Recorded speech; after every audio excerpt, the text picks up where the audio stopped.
I'm gonna need a couple more hits of this thing here. Be the very beginning of the stream because I hit the button. That's all right. Our name is our name for a reason. Hey, we gotta look. We work hard, y'all. It's been a long week, It's just so I'm top rope token to start the showing. because it's a Friday night and you know what that means. There's an episode of this show. I believe it's called AEW Rampage. It's on way too late at night. Yes, it is. I'm just saying that guy over there. Sleepy ass range of motions. And it may be that exact same shirt that if you go back and watch AEW Blood and Guts, that you keep an eye out for that. You might see us in the crowd. Oh yeah, yeah, I did have this on. It's like that, or at least something pretty similar. Mm-hmm. Yep, it was definitely this shirt. Yeah, it's a good shirt. Blood and Guts shirt. But going back to Blood and Guts, we open off tonight's show with two guys that were involved in that match. Sammy Guevara and Jon Moxley. Yeah. And just like Blood and Guts, there was a good amount of blood in this match. I'm pretty sure it was all Moxley's. I was going to say, if you had to bet. But there was definitely a lot of blood, though. Mm-hmm. And once again, it came from a spot that happened during the commercial break in picture-in-picture. I didn't even catch it. I just assume now that Moxley is like a video game wrestler where you just start bleeding out of nowhere.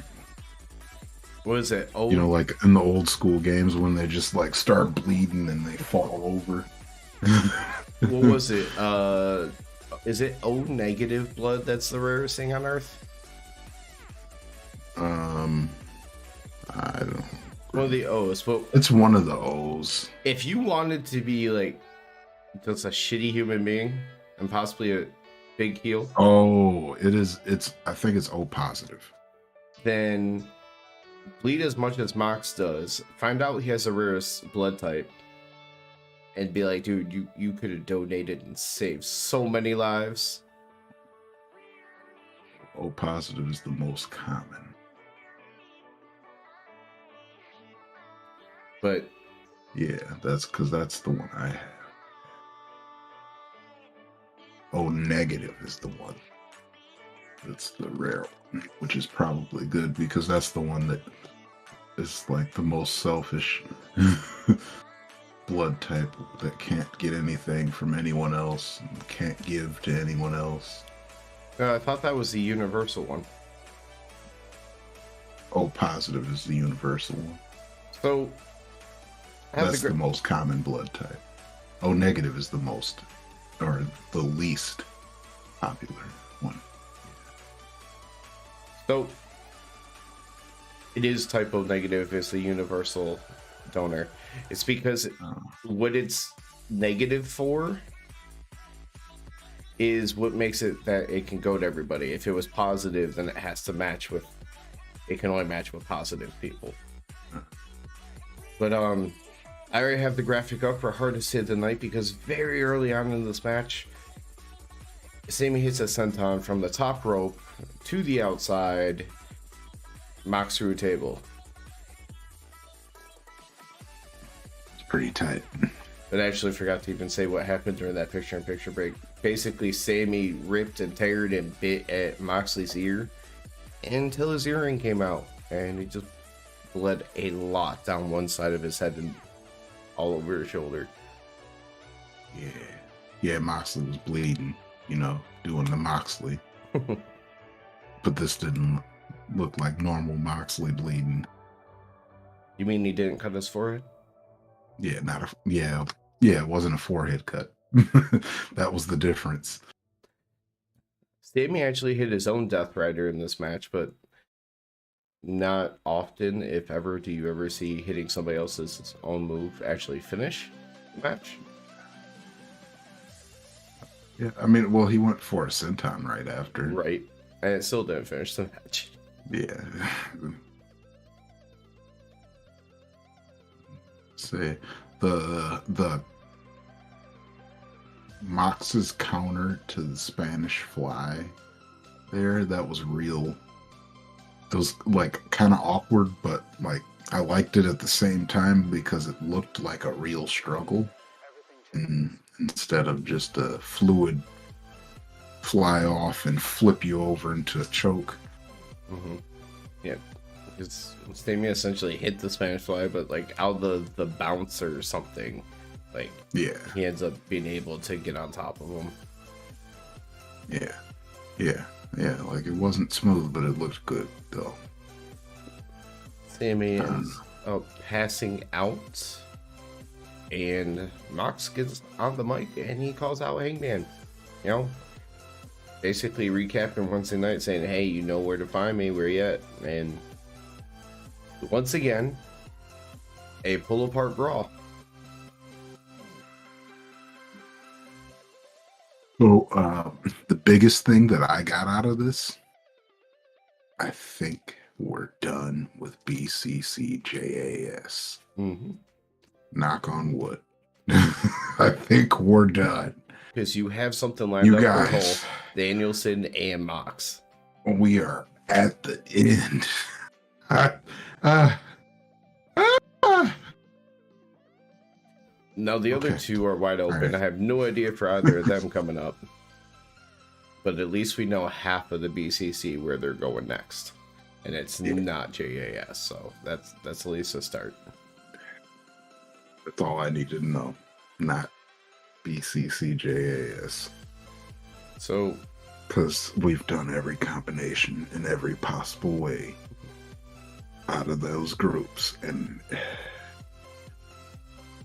I don't want any more. however, tonight we did get to see a buckshot lariat, because when they were pulling them all apart, and they're, because the buckshot covers some ground, he ends up going for it when Mox is kind of restrained by a couple of people, but he ends up Bust that ref up.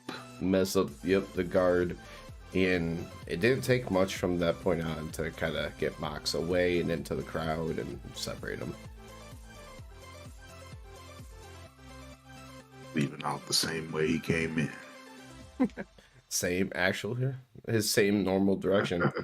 Yep. I mean, we can only assume because it was a Rampage and they did Rampage right for one. I'm glad that they're back to it. The 5-minute Mox intro, so that was that gave us a whole lot more show. Not doing the Mox intro. It's always like on an hour show, like get rid of those opening entrances, start off right into a match and some action like that. And then it wasn't the only time, because there was 2 other entrances that we skipped throughout the night too. Sky Blue got the Jobber entrance. Yeah, Sky Blue did. We didn't see FTR's entrance before they talked. Oh yeah, they were just in the ring already. Because I was gonna say, you better not be counting the Jobber. Oh, wait, so 3 more, but yeah. Forgot about him. He doesn't count. Sorry, Jobber. I don't know what your name actually is either. Jobber guy. Exodus Prime was the Jobber tonight that got squashed by Wardlow. That is one hell of a name for a guy that got squashed. Yeah, it was like Lariat 4 power bombs pin. Yeah.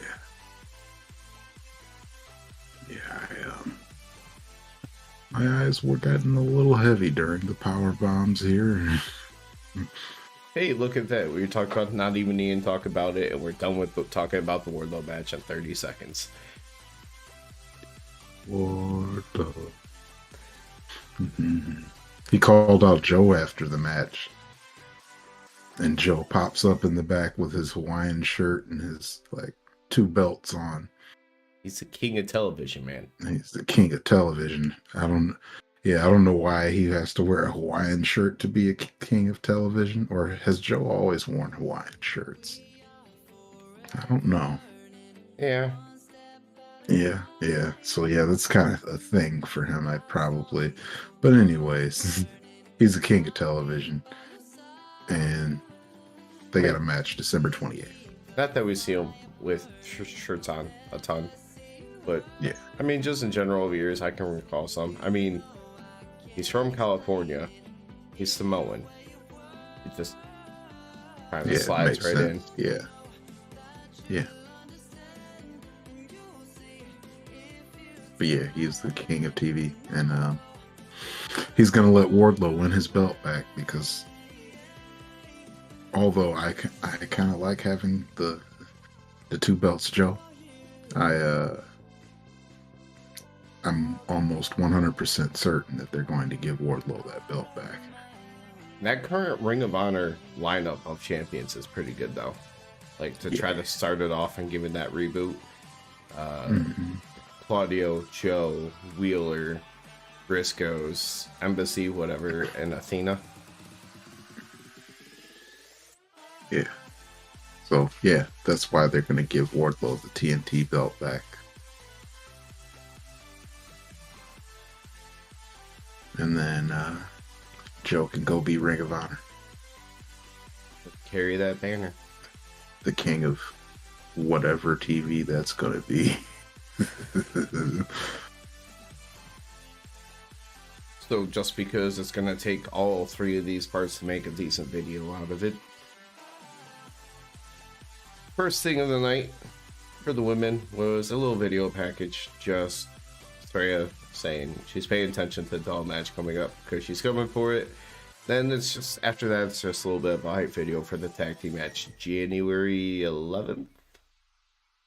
Yes. January 11th.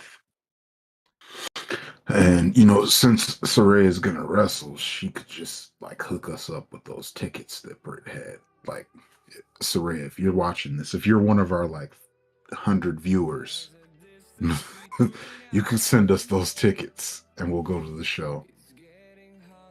I'll make a Saraya sign. And I don't even know anything about you. I'll call off for 2 days off work to make that flight and trip back. Yeah. Oh, I don't even have time off to do that. Maybe a new year. Wait. I don't know how it works for you. Nope, I still won't have time yet. I won't have any until the end of January. So she says something along the lines of, "Trust me, I have plenty of options to face you guys to team up with." Now, Yeah, you can pick anybody. there was a very very small video including some of our favorites, one being one of your big favorites, because the baddies had a quick little video. And I think it was only to highlight more dissension within the group, because Sky Velvet didn't seem so happy with them all beating up Kiera Hogan. Who's Sky Velvet? Oh. You want to know the worst part? You know, Stepmom's old tag team partner's name was Velvet Sky. So when you said that, it was just kind of, I was like, wait, what? That sounds kind of familiar. Red Velvet. Yeah, that's Red Velvet. It's like Sky Velvet. What? Yeah, they showed the replay of her being salty, and they kind of miss it in the video, and I'm sure they'll bring it up again because she kind of snapped, like, on them behind their back.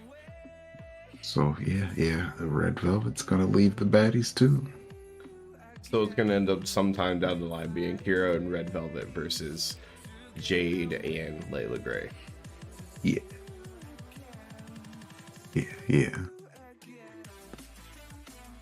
I'm here for it. I want to see it. Oh, we've seen them all together, but let's see them wrestle each other now. So it's going to be, because that's going to be their only measure of revenge I think it anytime soon, is being able to pin Layla Gray, because they're not pinning Jade.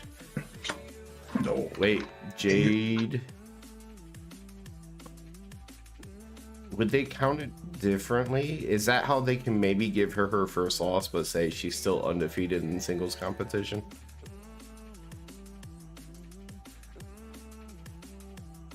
Could, I guess. She was a part of the losing team. Maybe that would be like Jade's big falling apart into her first loss in singles too. Like she disassembles the baddies all together after losing that. Yeah. I just figured that way at least you can keep her still strong in some kind of fashion, but that way you don't have to protect her as much because she's lost a match, but not singles. But speaking of people named Sky, since I fucked that up earlier, the match for the women tonight was Britt Baker versus Sky Blue. With her, if she's worn it before, don't recall seeing it. She got new gear. Yep. Yep, she got new ring gear, but she got that jobber entrance. And you did not seem happy that her ring gear was not sky blue. Yeah, I still think that her ring gear needs to be sky blue. Like, your name is Sky Blue. I feel like, you don't have to wear sky blue all the time. That doesn't have to be like, oh, she has to wear sky blue all the time. But I feel like at least most of the time you should be wearing sky blue. Well, I mean, you could have different gears where it's like sky blue and white, sky blue and black, sky blue and like a silver. I think that, with a name like Sky Blue, you gotta wear sky blue. Sky blue and like gold. Although I did like her new ring gear better than whatever her last one was, because I don't remember it anymore. It feel like she kind of stepped up into the more, not to be rude, but more professional ranks. Yeah. I don't know. She was, she looks like she's ready to wrestle more now. I mean, we've seen it plenty before. You get the people there on the independents and then shortly removed from the independents, and then they get fancier gear, nicer looking gear. Their style gets fleshed out better, whatever it may be. Yeah, that's definitely what's happening with her. Just put some sky blue in that. So Britt actually had the glove on for her lockjaw, but doesn't end up winning with the lockjaw, with the stomp. It's a solid match. We talked about before if this match was going to be used to really showcase Sky Blue. I don't know if it did much to that extent. If that's what it was going to, it didn't really do that. It just more showcased the strength of Jamie Hayter and Rebel as cheaters. That's really what it showcased. And the fact that Sky's mentor person was not around. Yeah, she needed Madison Rain. She needed a stepmom. But after the match, he did put the lockjaw on, and we got to see Sheeta. Yeah. Sheeta came out looking all Yakuza with her kendo stick. Clearing everybody out until she gets into the ring and she gets to have a little bit of a face-off with Jamie Hayter before they have their championship match. She's like, I'm going to make you look good and not win that belt from you. I'm good with that. That's what she said. I mean, I like Sheeta. Or at least that's what AEW said. I mean, I like Sheeta, but no, come on, Jamie. Yeah, Jamie's gonna hold that belt for a while. I think. I was even talking wrestling with a friend, and he got to that date, and he was like, "All right, now, I know you're number one." Yeah, like if she doesn't hold that belt for a long time, I'll be upset, and I don't care about her like you do. I just would be upset because that would be another wasted women's champion. Like you gotta, like she still needs to be built up because she is still just Brit's crony, even though she's the champ. That's why I feel like the story has to be Brit. Yeah, like we gotta build some story for her, and it's gonna be a long thing, I hope. Well, I mean, and the weird thing is they've had their little moments over the last like 6 to 9 months where it's already been there.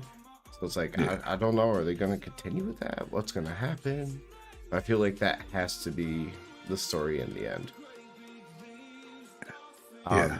As long as her championship reign, I feel like it's already started better, because remember when Rosa first won the title from Britt? Mm-hmm. The crowd was so hot for her going into the championship match and her winning the title.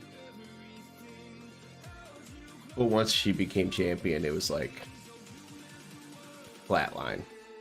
Yeah. They were like, oh, we liked Britt because she can talk. And Tony wasn't much better, if at all.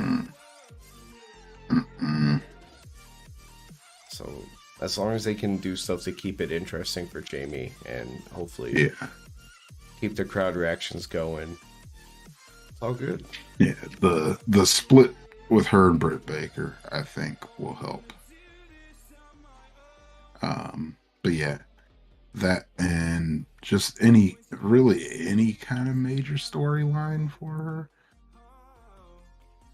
I think another one would be as if she could give, unless Britt manages to do it before her, if she can give Saraya her first loss. That'd be a big one. Yeah, there we go. So there's a few things you can do in there before you eventually have to get to, okay, could the title change hands? Here. The main event should be Willow.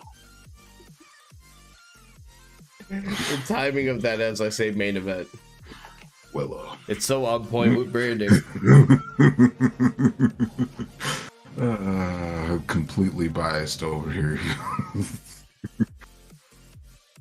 But the main event for this episode of Rampage was just it was kind of sort of a bunch of random people thrown together, except at least 3 out of 4 people on one team made sense, because it was Dustin Rhodes and the Best Friends versus Kip Sabian, Trent Seven, Butcher and the Blade.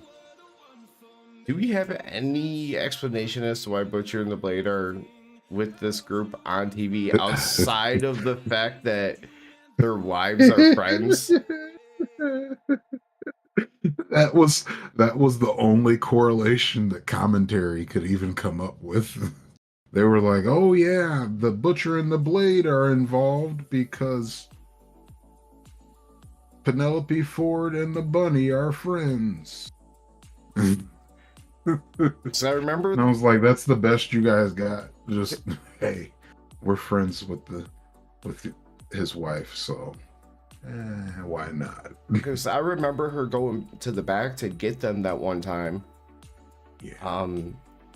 But really, okay, I want to say for wrestling purposes, that's a very stupid reason to kind of like pledge your allegiance to somebody. Okay, like, I'm with you now. But at the same time, you're old enough to know, despite being not tied down, that if your wife says, I need you to help my friend, blah, blah, blah, you're kind of stuck. So, yeah. I mean, so I guess, yeah. But still, it was just like, hey, well, the Butcher and the Blade are here. Wrestling wise, it doesn't really make a whole lot of sense, especially if you don't know. Like Kip and Penelope, obvious. I don't think the Blade and Bunny super act like they're a married couple on TV to really give it away. Yeah, no, not at all. Like, if I didn't get wrestling news articles on my phone all the time, I would have no idea. Speaking of which, I tagged you on a Facebook post. I will have to look at that once we finite. Best part of this match was the very beginning. Yeah. Trent Barreto. Go ahead and give me some graphic. It's up. Man, you know, mainly because it was Trent on Trent action. But Trent 7 has some pretty loud chops. And I'm gonna give him the hit of the night for the loud chops on Trent. Trent on Trent. Trent on Trent chops. Try to say that 5 times fast. With Trent on Trent chops. Trent on Trent chops. And the crowd though, because you know how people go yay boo when people are exchanging strikes. Nope. Trent. Trent.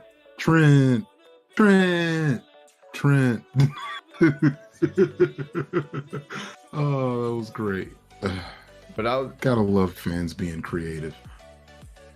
And it's a subtle little thing, but I loved it. I don't remember who was trying to start off the match, but it was Trent Barreto was in the ring. It looks like whoever was across from me kind of points Kip. Past him. It was Kip. Yeah. And he's like, and nope. He's just like, give me the Trent. He's like, I came here for Trent. And they talk trash about it too. They're like, I'm the real Trent. No, I'm the real Trent. Which is funny because if you remember way back when, you probably seen this. You still might see it every now and then with stuff that pops up. Trent Barreto used to go by Trent with a question mark at the end. Yeah, that's good. I love it. He needs to be Trent. Or sorry, Trent? Trent? You should do that again. Orange Cassidy at one point goes to dive to the outside of the ring, and that's when Penelope Ford and the Bunny randomly show up. Standing in the way. Yeah. So that's when they show up, but bad. Orange Cassidy with the Eddie Guerrero. Dog. I love that. I haven't seen an Eddie Guerrero in so long. And I haven't seen one like this before. It's usually like with a steel chair or something. Mm-hmm. Bunny gets in the ring, goes to like be a distraction, and they stare each other down, and he just flops to the mat and starts holding his crotch, like looks at the ref like, she kicked me in the dick. And then he's like, oh, well, yeah, she definitely kicked him in the nuts. You're out of here. Hold on. Danhausen. And then, yeah, during that whole thing there, this is Penelope, or was it, which one was, I forgot which one was on which one. Danhausen was with Penelope. Yeah, Danhausen was with Penelope, yeah. And so Penelope is like about to try and capitalize somehow on the ref being distracted again. And Danhausen's like, nope, you getting cursed, girl. Hey, instead of cursed. And instead of cursing her, he changes up and he flops on the ground. So you got both of them in the middle of the ring flopping around, grabbing their crotches. Including 3 people that aren't even in the match, by the way, are in the ring with both Penelope, the Bunny, and Danhausen. Yeah. So yeah, Danhausen doesn't get thrown out. somehow. The ref is kicking out both the women, and you see Danhausen and Orange Cassidy like high-fiving, laying on the mat, like celebrating and everything, while still like selling that they got kicked in the dick. Yeah, I love this match. It was hilarious, but Karma came. there was good enough wrestling though, too. Like it was that right combination of silly and fun, and yeah.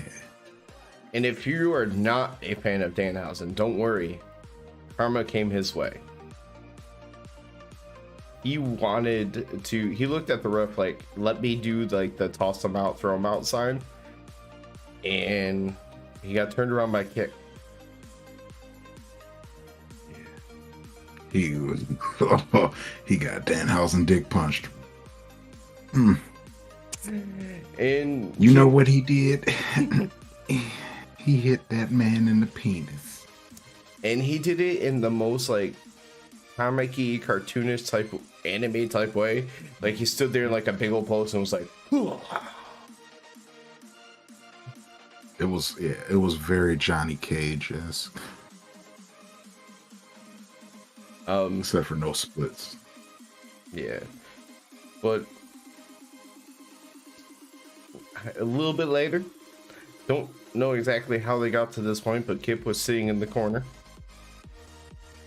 They're kind of hinting at Dustin doing Shattered Dreams, I guess, a natural kick now.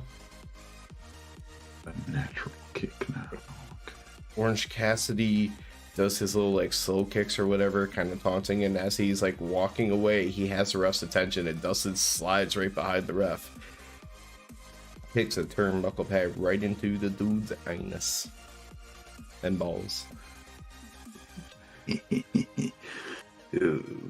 The seeing Dustin Rhodes Destroyer compared to like when smaller people do it, it looks I like it better seeing a bigger person do it. It wouldn't surprise me, because at the same time you're also thinking about a little dude just flipping over someone bigger, like sizably bigger than them. Yeah. A lot of times they're going to be able to hold their weight and not flip over with them. But I want to see if we can get this. I want to see if we can do this right. After the unnatural kick, Orange Cassidy unloads a orange punch before Dustin Rhodes hits him with the what? The Bulldog! And he planted himself head first to actually sell From a Bulldog. the Bulldog. Like a damn. And that was the end. That was the win. Crowd did react some for Dustin back at home. Yeah, they kind of liked him. Let's remember, this was probably being recorded. Oh, wait, no.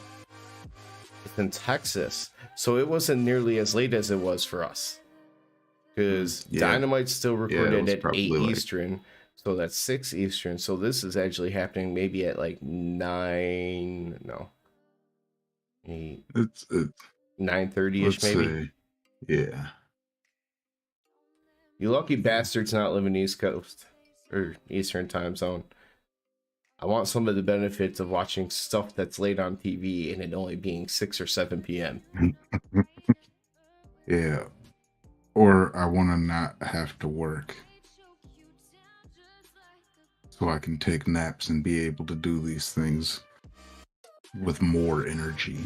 Not working is about the only way that I'm ever going to get to move to the West Coast. Give me $200 million. All right. You hear that? Mega Millions? No, so no, this video is not sponsored by Mega Millions. I know we said we were going to keep this one short, and I fully intend to do that. So, blistering through some of these other things that we didn't necessarily mention. Wait, no, this one I can't go through it super fast. FTR's in the ring. It's been a bad week, not because of the losses, not because of losing the Ring of Honor tag team titles, not for Dax, even Not breaking because he his ass his bone. tailbone. And he showed his booty. That was surprising. Yeah. I would say they were quick on that censor, and then they remembered that this is taped. Yeah. Yeah, they definitely had the censor ready. But that was the part that I had at least kind of go through slow, because after that it was just, you know, they're thankful, been the best year of their career, and they're gonna have to do what Daddy I should have done a long time ago, which is whip his son's asses. Yeah. Yeah, no dumbass boys are going to kill their legacy. So, yeah. I want you. When did they say this is going to happen? Is this next week? Dynamite. Okay. I want to know your thoughts about JR with Preston Vance, since I remember when that came on, you were like, wait, that's 10? So, I don't know. It was, you could tell he's not like used to a promo by himself. You got the good one when you were over here. I'm trying that one now, and it tastes good. Mm-hmm. Yeah, that one was good. But yeah, you can definitely tell that he's not used to doing promos by himself. But for seeing him by himself, no mask, and just completely different, you know, being an actual character instead of just like that big dude with the mask that stands in the back in the Dark Order. I did like the opening part of it. Like, JR is asking why, and he's like, JR, who's your boss? Well, you know, it's Tony Khan. It's like, so you mean it's not a 10-year-old child? Well, neither is mine anymore. Mm-hmm. Yeah, I like that he made that comparison that Roosh saw his potential the same way Brody did. Like, people are he's gonna have some real heel heat just by saying something like that. Yeah. Because people are gonna be like, ah! Because even though we didn't really say it this way, but if you kind of, I'll say, read between the lines of some of the things that he connected with, like the potential and being handpicked by Brody, is basically like Dark Order was going somewhere, and he was handpicked by Brody because of his potential. Well, 2 years later, they're ran by a snotty little 10-year-old brat, and Brody's gone, and that potential, nothing's coming of it. So, yeah, like, it's a waste. Yeah. Yeah, like they are the AEW Dark Order.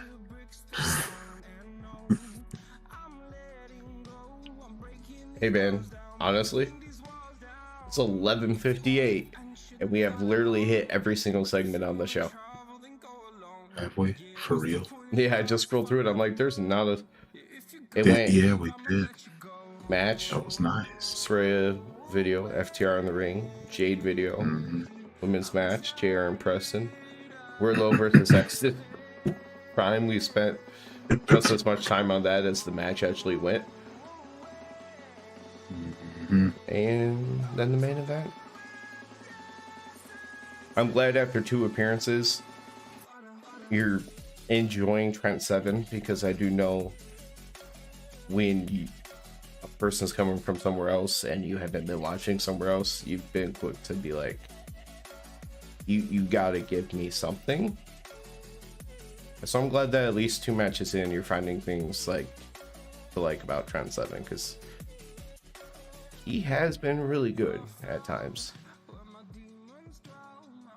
Yeah, this definitely was fun. This match, nobody really worked hard in this one except for Dustin. So, and Dustin just showed off that he's old and he's still got it. That's about it. He's like, I'm old, I still got it though. But he already has all the said time. He already has said he's wrapping it up, though. Yeah. Thank you, Dustin Rhodes. Thank you. Gold. Oh, I do love like the obsession between him and Danhausen with each other tonight, though. Like the main event promo, besides when Dustin actually goes to talk to say like the 5 words that they get on their side. Like Danhausen is staring at Dustin the whole time, and Dustin's mostly looking at him. After like the opening bit with during the entrance, as they're walking down, those two are side by side looking at each other. Like, I love it. I kind of wish he could be Goldust just for one night with Danhausen to see what the hell could happen. Dog. Oh, you know what? You don't even have to put on a show. Bring him on. Well, you can't even do that. I don't even know if he could really like purposely do Goldust because of WWE stuff, but I wonder if he did it like a convention or something, because they don't give no fucks when they go to conventions. Yeah. I want to see it just once. Well, if you made it this far, we said we were gonna go right through this one real quick. We're old, we're tired, and we both work in the morning. But if you made it this far, do us a favor. Down below, hit subscribe, like, comment, share, all that fun stuff, and possibly what could be the biggest one of all. Biggest. Can you hear my cat? Uh-uh. Okay, because she is losing her mind back there. In the description, you will see a link to join us in Discord to do what we do after every single AEW weekly television show. And what is that range? We talk about wrestling. Had a nice music conversation recently. Would love to have more people a part of those. Yeah, come on, talk about wrestling. It's fun. If not, either way, we'll see you on Wednesday night. Peace.